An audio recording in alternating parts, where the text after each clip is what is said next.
proclamation. Hear ye, be it known to all present, January 22nd, 2023 shall be known as Gene Higgins Day.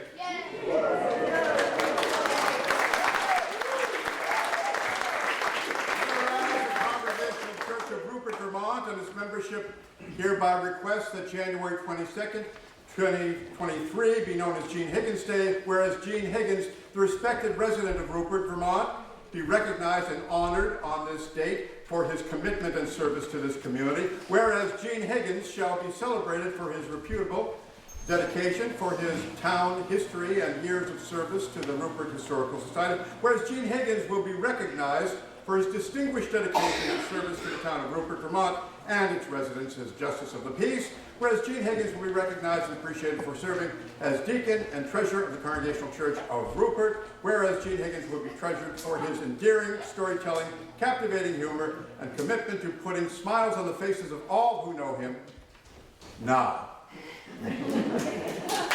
Therefore, resolve that the Congregational Church of Rupert, Vermont, and its membership do hereby proclaim January 22nd as Gene Higgins Day. It is encouraged that all people who reside within the town of Rupert, Vermont, and beyond celebrate Gene Higgins by sharing stories and laughter all day through. We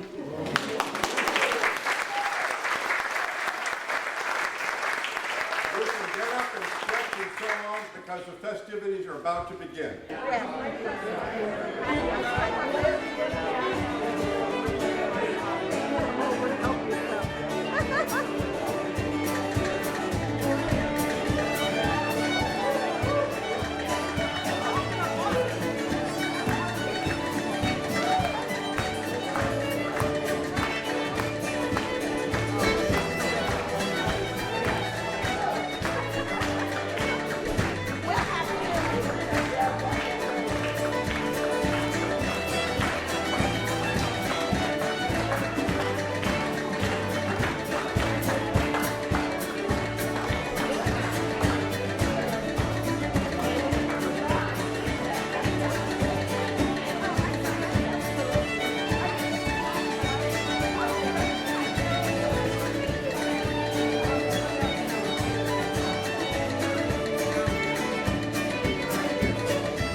A great friend, a person who we love and admire. Gene's birthday is in 2 days.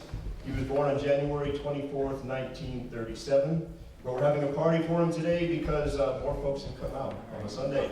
It's Gene Higgins' birthday. We're the Gene Higgins Birthday K-League Band. That plays the songs. And we have some great speakers coming up as well. So I don't know what they're going to say about you, Gene, but I hope they exaggerate one of the good stuff. All right, this song is a much-loved song in Ireland. This is written by Ewan MacColl. It was made popular by the Dubliners. It's called Dirty Old Town.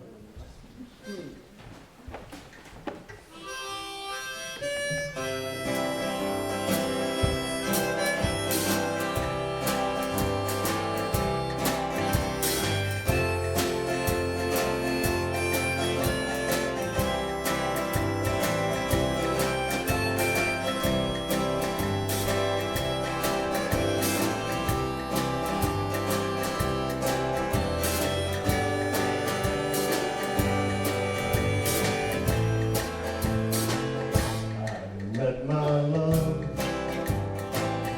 by the gasworks wall,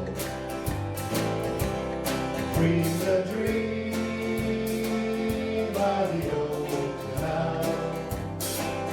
I kissed my girl by the factory wall.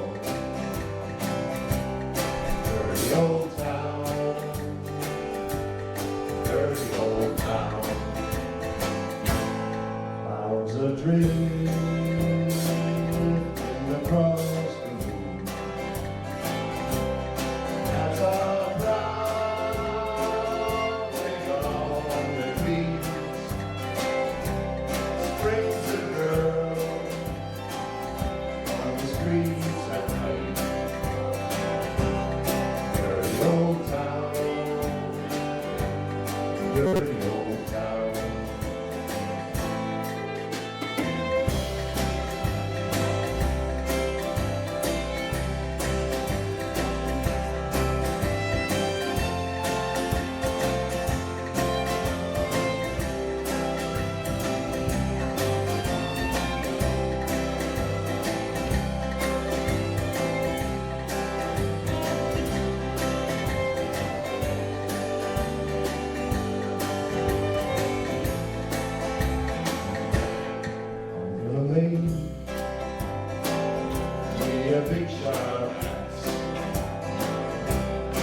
like to invite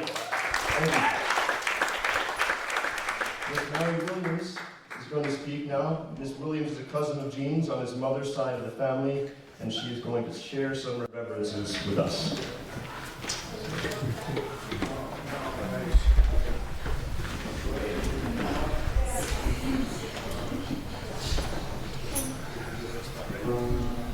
Very good.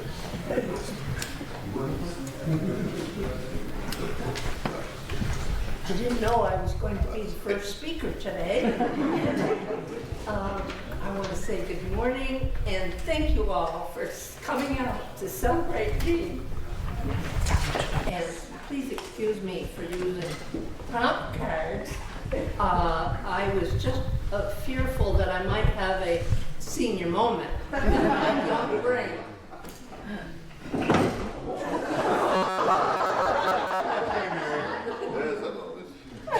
I think I project okay. I am Mary Jordan Kinney Williams, and I come from the other side of the mountain, like the bear. And Jean's mother was sister to my father, William Jordan. And he died in an automobile accident when he was only 25. But his mother and family still stayed very close to us. And many times, their family and my family were often found at each other's homes for Sunday dinner after church. I'm sure you all remember those now outdated special meals and times. We children anxiously awaited dessert. That is, if we cleaned up our plate. Rules were rules back then. And then we anxiously got ready to go outside and go sledding in the wintertime. And stay out there until we were frozen to death almost. In the summer, we'd play hide and go seek or some of those old-fashioned games. And Jean and his brother Charles and my sister Wilma and me had wonderful times together. I had an older brother, Bill, and he sometimes went sliding with us, but he was a little older. Now I must get back to Jean's story. I think he was born with a history book in one hand and a camera in the other. I can't be sure of that because, of course, I wasn't there. But one thing I am sure of is that he was born with a very kind heart. And it had always seemed that it was much easier for Jean to give to others than to receive for himself. He must have been a wonderful teacher, a well-loved teacher in Woodstock, Vermont, to have laid the foundation for students to still be in touch with him 50 to 60 years later. And some even visited him a few years ago when he was in Dartmouth Hospital for heart surgery. And for many class reunions, he was invited to be an honored guest. Though Jean was always seen with his camera out, I'm sure some of you have one or more of his wonderful photos displayed in your home. There seems to be very few pictures of Jean because he was always on the other end of the camera. Well, it is difficult to condense my memories and thoughts about Jean. I know I must, or you would all fall asleep. Before I close, I need to return to Jean's kind and generous heart. While teaching and living in Woodstock, he very frequently came back to Rupert to visit his parents and later his widowed mother. But most times before he headed back to Woodstock, he came through West Pollitt and visited my widowed mother, Eunice Hill. And without a doubt, he would bring her a special treat or a gift of some kind. Before he left, they shared a cup of tea. One of his many trips to Ireland, he bought her this lovely scarf. It was made in Killarney, Ireland. I wear it today in honor of Jean and in loving memory of my mother. Jean, your interest and love of history is so inspiring, and I'm sure that you have filled in the blanks for many Rupert folks and others. Your strong faith and kindness represent your wonderful life.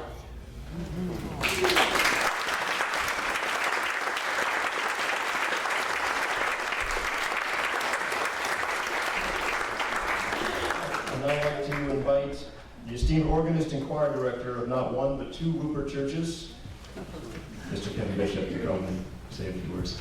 I'm totally surprised.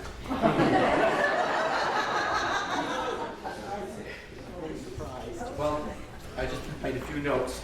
So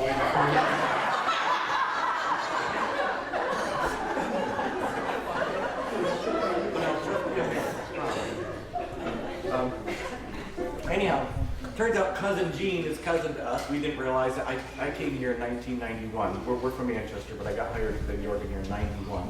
If you remember back to 91. And Jean, being an avid genealogist, always is telling something about some dead relative. Turns out his grandmother is sister to my wife's grandmother, so that makes us something.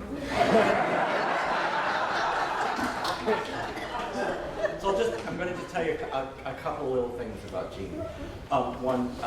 So let's see, we used to have, not too many years ago, I'm starting to talk about Jean now, we used to have a row of pine trees between the church and what was the school.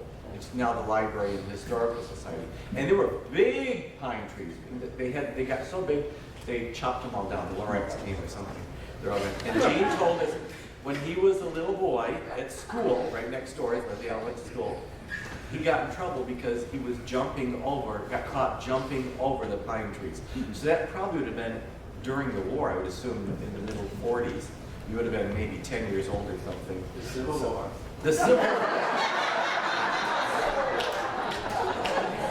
And then, not too many years ago, the pine trees might have still been standing. The choir was sitting over there. Our pastor, this thing usually sits up there, and our pastor was speaking on and on and on. And back there, where that drummer is sitting, there was a little table with a vase full of plastic flowers. And in the middle of the plastic flowers, we had a candle. And being good Vermonters, we burned them candles so there was no wax left. And they ignited the flowers. And those things really burned. So, whoops, got my undershirt. Jessie was sitting over there and she said, "There's a fire, there's a fire." And I'm sitting there and I couldn't see a fire and I paid no attention to her. Jean dashed up, got the flowers, and I think, if memory serves me right, I'm not sure, it was probably summerish, because he took the flowers and threw them out the back window. There's a door there, the window for you to open. But he burnt himself in that too, and he never really said anything until after church. So Jean saved our church. And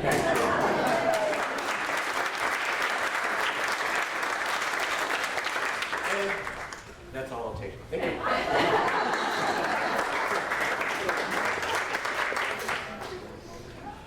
This next song was written by Pete St. John. It tells the story of famine times in Ireland when many people were forced to leave their homes. Some of them, like the young man in the song, were sent to Australia on prison ships. Others, like Gene's family and many of our ancestors, came here to work and search for a better life.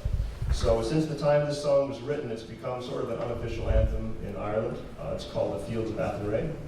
It has to do with living free in hard times. And the lyrics are also in the program if you'd like to sing along in the choruses with us. So it's a good sing along.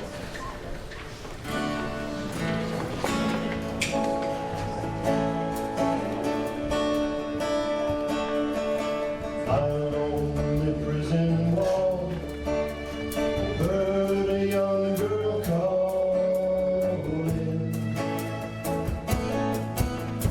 Michael, they have taken you away. Oh, you stole Trevelyan's corn, so the young might see the morn. Now a prison ship lies waiting in the bay.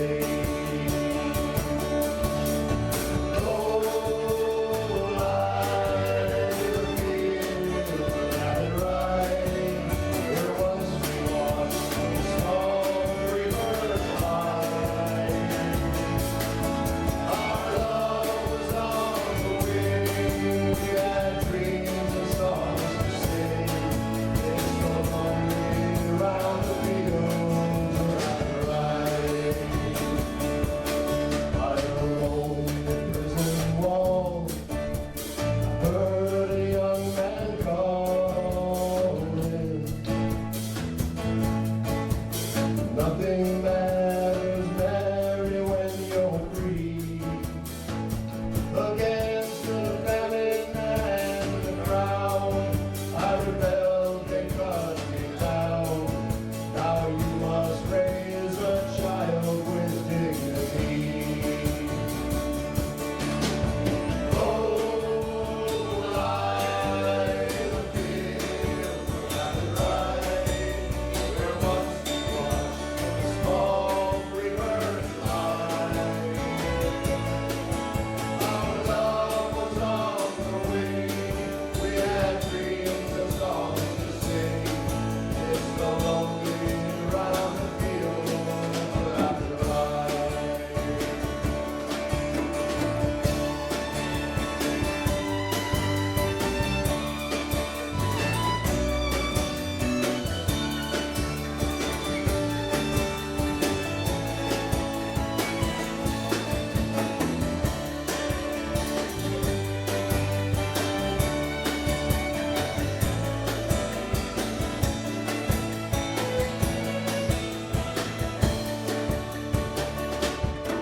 By the lonely rock on the wall, she watched the last drop falling.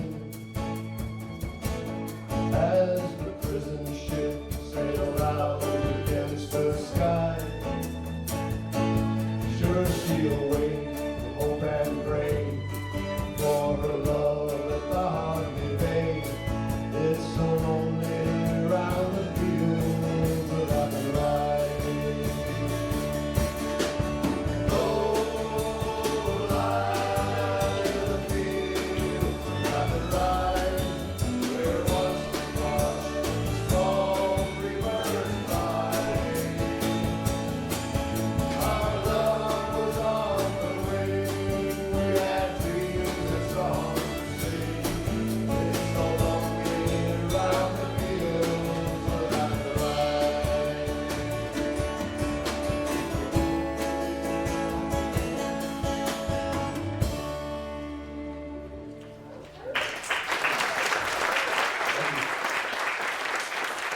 Our next speaker needs no introduction. He is known for his fast driving, foul language, and reckless gambling. I'd like to introduce you to my father, the dignified pastor of the church.